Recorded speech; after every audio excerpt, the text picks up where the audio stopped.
Welcome to the Ben and Lauren Show. I'm Benjamin, and here's Lauren, and we're actually doing this again. It is midnight, but... So our last one was, I think, 2 or 3 weeks ago? 3, I think. So here we are. What is the date? It is the 12th of June? It's either the 12th or the 13th. Or the 13th. Well, it is probably the 13th now, because it's after midnight. See, like everybody else, one day is just blending into another amid the very strange and crazy world that we are living in. Yeah, and things are going from strange to stranger. Can't wait till we get to strangest. To just really disturbingly bizarre. So to recap, the whole COVID-19 thing's out of the news cycle now. Nobody's really talking about it much anymore. We'll probably have to go back to that next week. Probably. That's the second wave. We've got to... I thought the second wave's scheduled for September. Well, maybe it'll arrive early. I think the riots were scheduled for November, but they're showing up early too. So, yeah, just like that, Michigan just reopens after all the fuss. Well, as soon as the rioting started happening, the governor started getting criticized because she was actually out there marching, and you had all these people shoulder to shoulder, and only half of the people were wearing masks. So suddenly, back when we protested in our cars by blowing our car horns, we were dangerous anarchists armed to the teeth, and we were going to destroy society. Now, 2 weeks ago, these new protesters show up in Lansing. They smashed the windows of the businesses that we were buying things from. They left garbage everywhere. They busted out the windows for the governor's office. They turned a car over and burned it in the street. But these guys were legitimate protesters. And suddenly the governor was getting all this criticism about, well, how come they're not spreading COVID-19, but all the rest of us who are protesting lockdown would? Wouldn't you know it? Suddenly she opened up pretty much the entire state. Just boom. So the governor was nervous about all these people with guns when we went to Lansing, and was nervous about handing out candy with bare hands. And said, how dare we yell at the police officers? Yeah, and nervous about all these people storming, quote unquote, storming the Capitol building. And that all made her nervous, but yet several weeks later, when the real protests are happening. And by the way, they were also armed to the teeth. Yeah, you got broken windows. You had a car set on fire. They were sporting AK-47s. They had a car set on fire in front of the Capitol building. After they tried to drag the woman driving it out and beat her, the police rescued her. They broke windows. They sprayed graffiti all over everything. Oh, but she's not worried about them. No, they have a legitimate right to protest. And were they practicing social distancing? No. The people marching down Hall Road weren't practicing social distancing. We went down and took a look at that protest. It took place, 4 miles from our house? So there was a Black Lives Matter protest about 4 or 5 miles from here, off of a pretty major road. And it goes right down it's the main artery for all of the big shopping centers. Well, there's 2 Walmarts and 2 Targets located along that route, so we were pretty sure there was going to be some kind of trouble, and thankfully there wasn't. And there was a higher-end shopping mall. Not real high-end. There's 2 shopping malls and a whole shopping district. So the best way to make sure it remained peaceful, the police got heavily involved, and they cordoned off the road, and they basically guarded all of the businesses along the road, making sure that nobody got out of line. We checked it out a couple of times. We took a drive down there to see how it was going, and what was interesting about it was about 85% white people. Yeah, young, college students. College kids. Girls. Most girls. So many girls with their little shorts on, little white legs. Walking by, we're like, for a BLM protest march, it was a little surprising. It's not a very Black Lives Matter protest. I mean, we live actually in a heavily minority area. If we go to the grocery store, I have been to the grocery store many times where I'm perhaps the only white person there. So it's not as if there is nobody in the area, but they were not the ones marching. Nope. Which I thought was not amusing, but a little ironic. Anyway, we went down there. We were told there were 6,000 people who marched. That's a lot of people when you see them all marching down the road. Yep. So at any rate, when the governor saw all this, apparently this was she didn't like getting all her pushback on why are you allowing this but not that. So the upshot is all our playgrounds opened, all our restaurants opened, all our hair cutting salons will be open on Monday. And boy, there's a lot of people walking around with shaggy hair. And what else? There's a few things that are not opening yet. There actually are a few things that What's not opening? I should look it up. There's a list of a few. Oh, movie theaters. Indoor. Movie theaters are not opening up. Why not movie theaters? I don't know. People spend a lot of time spitting on each other in movie theaters. Don't know. But for whatever reason, movie theaters are not opening up. Hospitals are reopening again for normal operations. Normal operation. We had to take the kids to a pediatrician. We have a deal with our pediatrician since we never end up taking our kids in when they're sick because we never need to take them in when they're sick. She said we have to bring them in for a checkup once a year, so she'll continue to be our doctor. And since she's a very good and very unusual doctor, a good resource to have, we take our kids in for checkups once a year. But when you have 5 children, that's 5 a year. So this time when we took them in, they've closed their waiting room, and you basically go and sit outside in the car, and they call you and say, come in and go to room number 1. It's like, well, okay. I have to say, it's the safest I've ever felt going to the pediatrician's office, so I'm always worried about not letting our kids touch anything. It's a little bit funny going to the pediatrician's office for us because it's more like just an interview.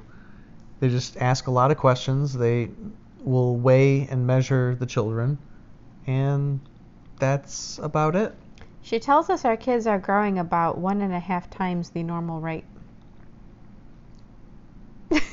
Yeah, they're growing fast. They're either in the 75th or 90th percentile in height, and usually somewhere from the 25th to 50th percentile in weight. So our kids are all tall and skinny, apparently. I'm trying to think, what are we doing that's causing them to grow so fast? Perhaps it's I water them with Miracle-Gro at night. I think it's working. I was wondering about that.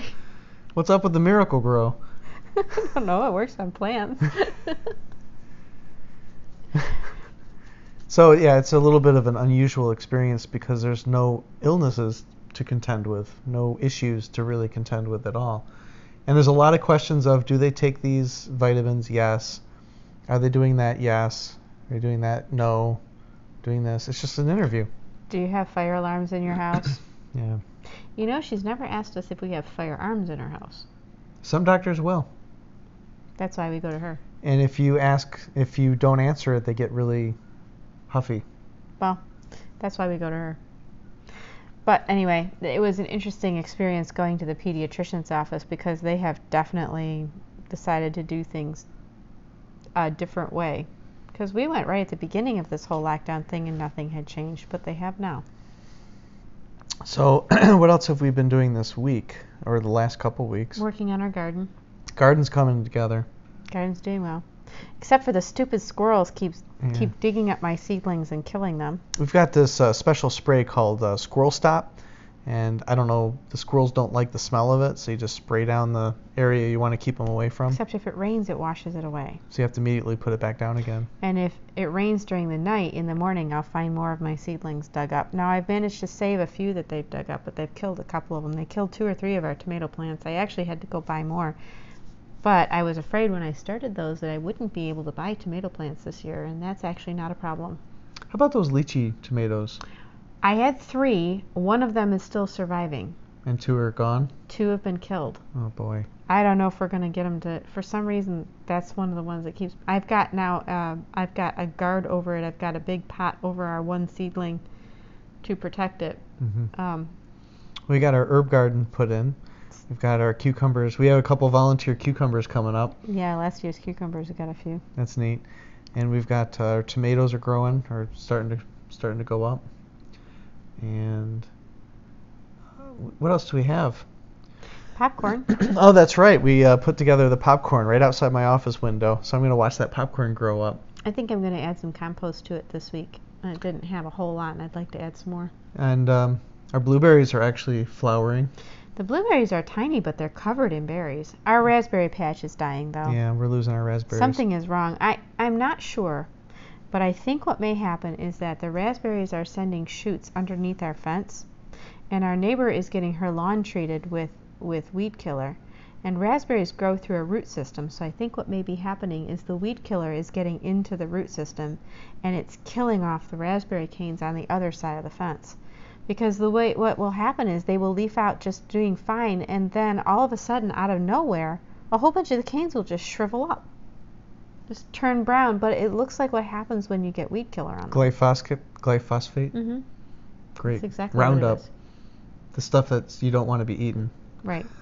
So I think we may not be able to grow raspberries, or at least not in that place. I'm not going to yell at our neighbor for that. I mean, in her opinion, it's weeds encroaching into her yard. Yeah, thorny weeds. So I think we might have to take out the raspberries and plant more blueberries, which we ultimately use more of anyway. I like blueberries better anyway. I know, we use frozen blueberries all year. We very rarely use the frozen raspberries. I mean, we have a rose growing over there. We're going to take the rose out. it's never in good shape. No. Kids are going to be sad about it, but Well, we'll get over it. They smell nice. But the So- garden's coming together. It's almost completely planted. Mm-hmm. Just a matter of keeping the weeds I've out got and a few letting more them grow. sets of seeds to put in. Did a bunch of landscaping. We got to order some mulch. We've talked about mulch before on the Ben and Lauren show. You probably don't want to go there. That's boring. So our yard we've been working out there. Mm-hmm. Um, Oh, we had a good outing recently. we went to the beach. Mm-hmm. We live right. Now, what started the whole beach idea? It was We were supposed to go to Florida this week. Oh, that's right. And we were going to stay at a beach house on the ocean. And our kids have been looking forward to that for a year. They've been planning on building sandcastles. Abigail's been watching YouTube tutorials on how to build sandcastles and practicing in our sandbox. And the beach trip got canceled. We are not going to be able to go. COVID. Ironically, Florida's open. We could have gone. Yeah, we could have. But we canceled several weeks before now. Well, our advice was that we thought that we ought to go. Yeah. But Mom was really nervous about it, and she canceled. I had a feeling it was going to get canceled when the whole lockdown happened while they were in Florida. And we were advising them to come home early because we were wondering if they were going to start locking down roads, the major highways. I honestly did not think we were going to cancel the trip. I thought we would get through the worst of it and people would settle down. But I forgot the power of the media to find any crisis and make it exponentially worse. We really shouldn't still be talking about this in June. Yeah, it was 14 days to slow the spread at the beginning of March. Right. Anyway, so that got canceled, and the girls were very, very disappointed. I mean, Abigail's been writing in her composition book for months about things that she wanted to do when they went to Florida. So they're sad. They're sad that they're not going to Florida, not going to the beach, not going to see their cousins. not seeing their cousins. So anyway, I told them that we did not need to go to Florida to build giant sandcastles. We live 2 miles away from the biggest inland lakes in the entire world. We can hop on our bikes and go to one of the smaller Great Lakes and enjoy the beach there. What's ironic is we've lived here our whole lives, and I realized my time at the beach has been like this much. I don't go to the beach. I just never So do. what? Maybe about 8 years now we've been in this house. Yes, we've 9 lived here years? for 8 years. We've ridden our bikes out to the lake once. One time. It's not sporting people. We don't go fishing. You'd think. You'd think. So anyway, I told the girls that we would be going out to the park, and as the weather got warmer, they kept saying we'd like to go build a sandcastle. That's what prompted the trip to the beach. And the playgrounds are open now. And we thought we would check out the playground and see if it was, but we got there and it looked like a Saturday afternoon instead of a Tuesday evening. Yeah, it was Tuesday and it was packed Packed to the gills. because the weather's nice. So thankfully I had warned the kids ahead of time that if the playground was full of kids, we were not going there. Mostly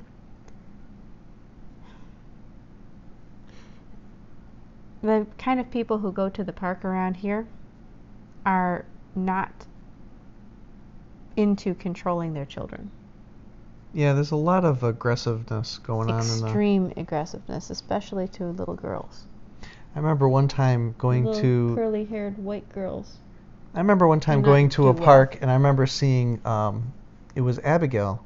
She was playing on one of the equipment, and there was maybe about 5 or 6 boys, a little bit bigger than her. And as soon as they saw her, they surrounded her. Do you remember that? Mm-hmm.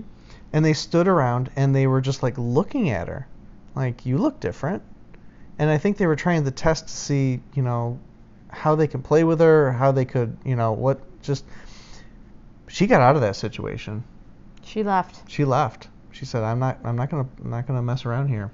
But we've had a lot of situations with, I've seen a lot of stuff done to our children in this playground setting, even as they were very small. Well, everybody knew that Daddy and Mommy were watching right there. Yes, but in a playground as big as that one, Daddy and Mommy can't watch as closely, and I have seen some extremely aggressive behavior toward our kids in particular. So, when I saw that the playground was that full, it's like, I'm sorry guys, no playground today. They were disappointed. But we had plans to build a giant sandcastle, so we did, and So that was fun. We walked out to the beach, and the beach was crowded too. Not in the same way though, because people were way more spread out at the beach, and people keep to their own little family groups out on the beach. So we were 15 feet away from the nearest family. I mean, practically almost one of our yards away from somebody. But we walked all the way out to the water. We didn't, set up our little spot on the grass or anything. Yeah, we actually went right to the water. Yeah, we had fun. We built a big sandcastle. Yeah, it was fun. Well, I supervised. I didn't really do much with the building. Rebecca sat in the sand for the first time, so of course she had to taste some. She loved it. She thought it was great. Yeah, she had fun. She was watching you guys build the sandcastle and crawling around and getting into things. I brought her over to the water. She got to see the waves. She thought it was fascinating. So it was a very nice evening. It had been really hot, but it's always about 15 degrees cooler out by the water. So if it was 90 at our house, it would have been, closer to 75 or so. And we stayed until the sun started getting low in the sky. Now it was kind of cloudy, so. I brought cookies so the kids had dessert. Mhm. So Elena spent most of the time walking around combing the beach for garbage. People there were leaving garbage everywhere. There were bags of chips floating around and just tons and tons and tons of garbage. Elena's running around going, garbage! There's garbage everywhere! And I'm like, will you quit picking up other people's stuff? Well, we found a whole plastic bag. I had to keep washing your hands. There was a plastic bag floating around, and Elena retrieved it. So we started using the plastic bag to collect garbage. Yeah, and that made me a little uneasy because, oh great, there's some sickness floating around, and now Elena's handling everyone else's stuff. That's why I was washing her hands the whole time. Well, I didn't wash my hands. Sorry. We're okay. It hasn't been 5 days yet. You're probably fine. Nobody was wearing masks on the beach. Anybody who wears masks on the beach is crazy. We're seeing people wear masks everywhere. We're seeing people wear masks in the car, riding their bikes. People wear masks all the time. My favorite is when they're wearing masks at the outdoor areas of hardware stores and stuff where they're picking up dirt and mulch. It's like, it is 90 degrees and blazing sunlight. There isn't nothing living alive on these things. I know. So it was a good time. We stayed there for at least a couple hours. I got sunburned. Abigail got sunburned. So we built this big sandcastle, and as we were leaving, this boy comes running across the beach. He had been waiting for us to leave, and he'd been going around smashing anybody else's sandcastles. And I thought he belonged to the family that was near us. When he smashed up that sandcastle, I thought it was his, and he just was smashing it up. He waited for us to leave, and he gleefully began just stomping this beautiful big sandcastle we'd built into pieces. And our girls were pretty much heartbroken. They went running back out onto the beach saying, "Hey, stop, wait." They're little girls. And he takes one look at them, and he stops for about 5 seconds, and then he just shrugs his shoulders, and he starts taking handfuls of sand and throwing from our sandcastle and throwing it at the seagulls. Just completely destructive behavior. No parent in sight. This guy is maybe 9 years old. Yeah, about 9. Not quite 10, I would say. And I looked at him and I thought, this is why we have rioters in our streets smashing things. Because nobody has taught this boy, this young man, to not look at something beautiful that someone else made and get enjoyment out of smashing it to pieces. Yeah. I was actually quite angry, not with the fact that it was our sandcastle that was destroyed, but because someone has encouraged him to just wantonly destroy, and he was enjoying it.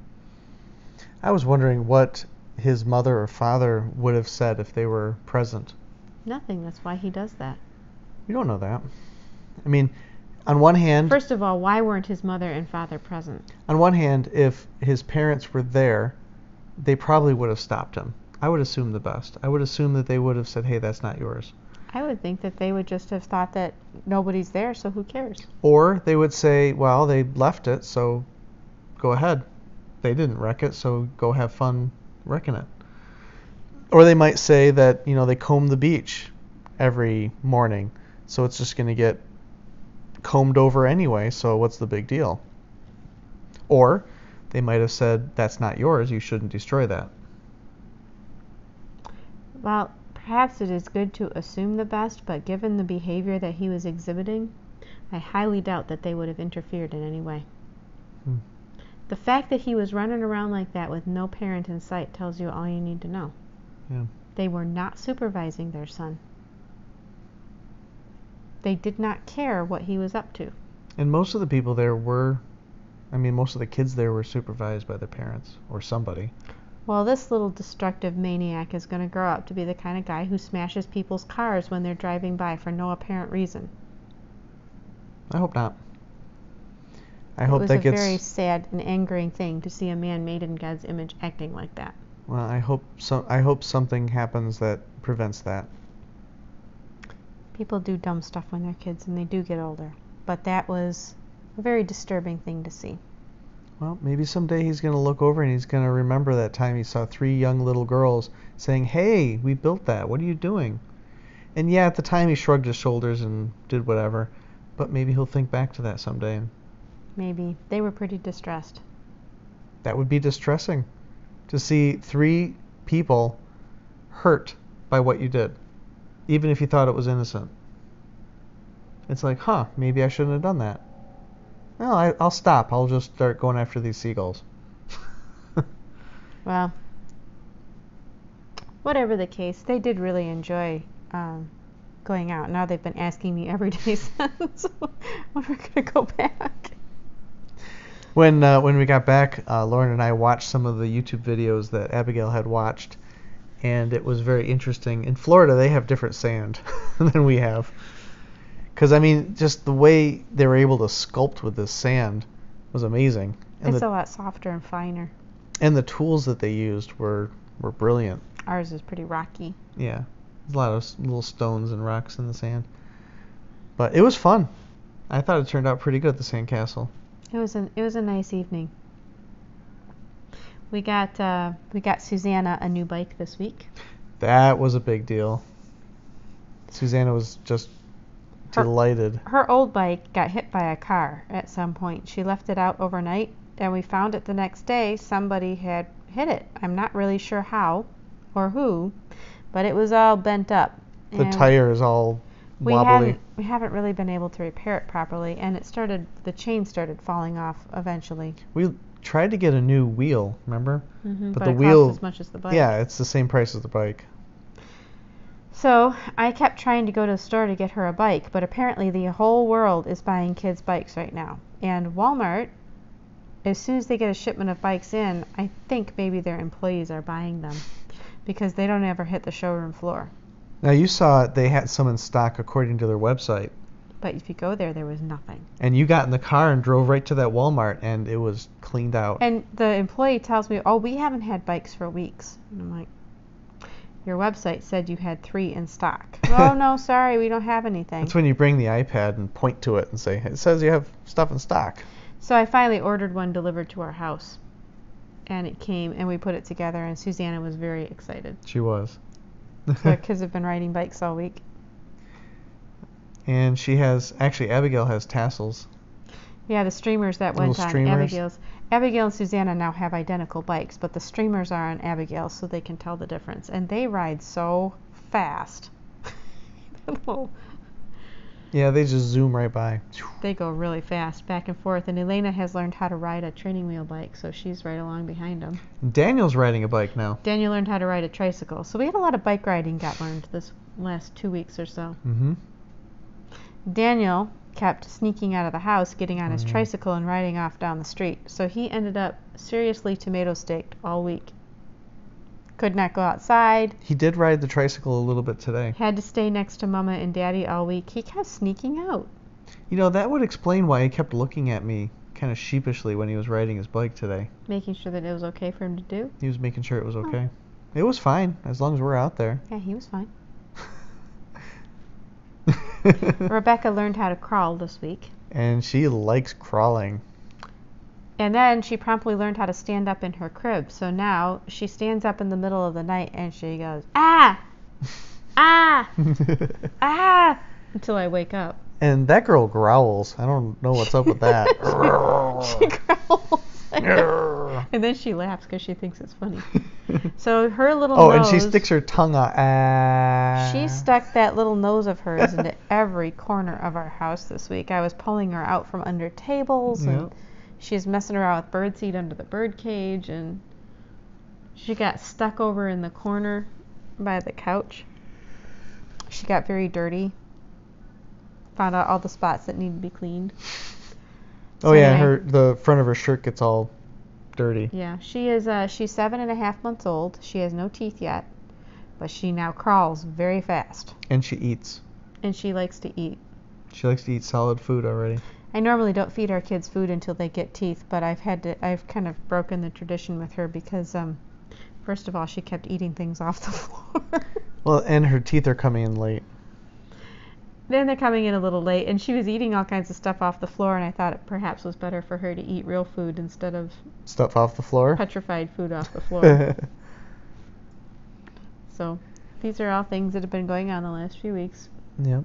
Probably boring to anybody except us. I don't know. I think it's interesting stuff. I'm trying to think what else we do this week. That's interesting. We watched the development of the Republic of Chaz. Oh, yeah.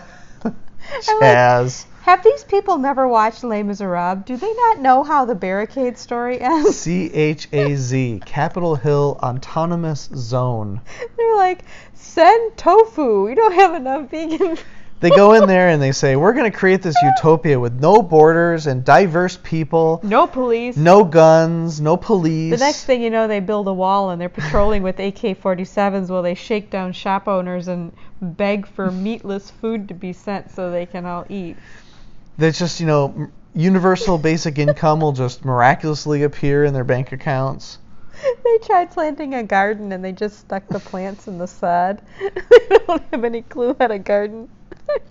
They just have this vision of a perfect little utopia in this occupied land that they took. If it weren't so dreadfully violent, it would be like a parody of itself. This is like something you'd see on Saturday Night Live or something where they're making fun of the news. And you look at the pictures and it always shows like the chalk drawings that look real, These are kids. They're kids. They're children. Unfortunately, they're that little boy with the sandcastle all grown up. But not really grown up.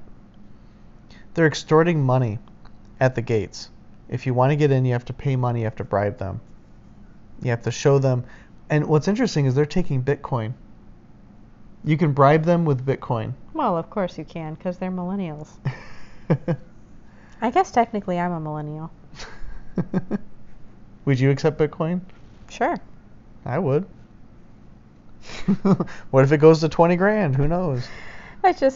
I'm watching this and it's like, will somebody put these babies in their cribs now? I mean... What I'm hearing is Monday. They basically have until Monday to just There appears to be up. a coalition of truckers and farmers and ranchers and former military professionals and biker groups that have banded together, and they are planning a way to take these guys out. And they've told the city of Seattle that if you don't get this under control, we're going in. And I think they will, too. And I actually think they'll do a better job than even if the U.S. military went in there. The military can't go in. You know these people are just begging. They want the picture of the tanks rolling down the street. And left and right factions of politicians have been spook scaring each other about Trump's about to declare martial law since February. He can't. If he does, No. all civil war will break out. Well, he tweets stuff saying, if you don't get this under control, I will. What does that mean? I don't know what it means. I don't think that he necessarily tweets as randomly as people think he does, but I also don't think that he can send the military in. The optics of it and the potential for extreme violence are just so huge. Now, Seattle is getting away with that because they have a Democrat mayor and Democrat governor. They have people who are like in La La Land somewhere. But in Michigan, it's the same thing. We have Democrat mayors and Democrat Oh, governor. and our mayor has got to be itching to get in on this party. You mean the governor? The governor. Whitmer would love to have a Chaz in Michigan. Lansing version of Chaz. Can you imagine? It'd be a mess. Stupid. The whole thing is so stupid. So I hope by the time we have our next Ben and Lauren show, it won't be, a full-on civil war, but we'll see. Well, he said we said this was quarantine version months ago, and then it actually became quarantine version. Yeah, that's usually what happens with these Ben and Lauren shows. We say, well, I hope we're not still going to be in quarantine come June. We should probably stop saying those kind of things. I hope we're not in World War III come... I'm not going to name a date because it might come to pass. Who knows? What a crazy year. Yeah, it's been nuts. What's the old curse? May you live in interesting times. It's like 2020. Who hurt you? Well, 2020 is definitely interesting times. But well, I think this concludes our Ben and Lauren show, keeping it under 45 minutes. So I'm going to take this opportunity to say good night, Lauren. Good night, Ben. So long.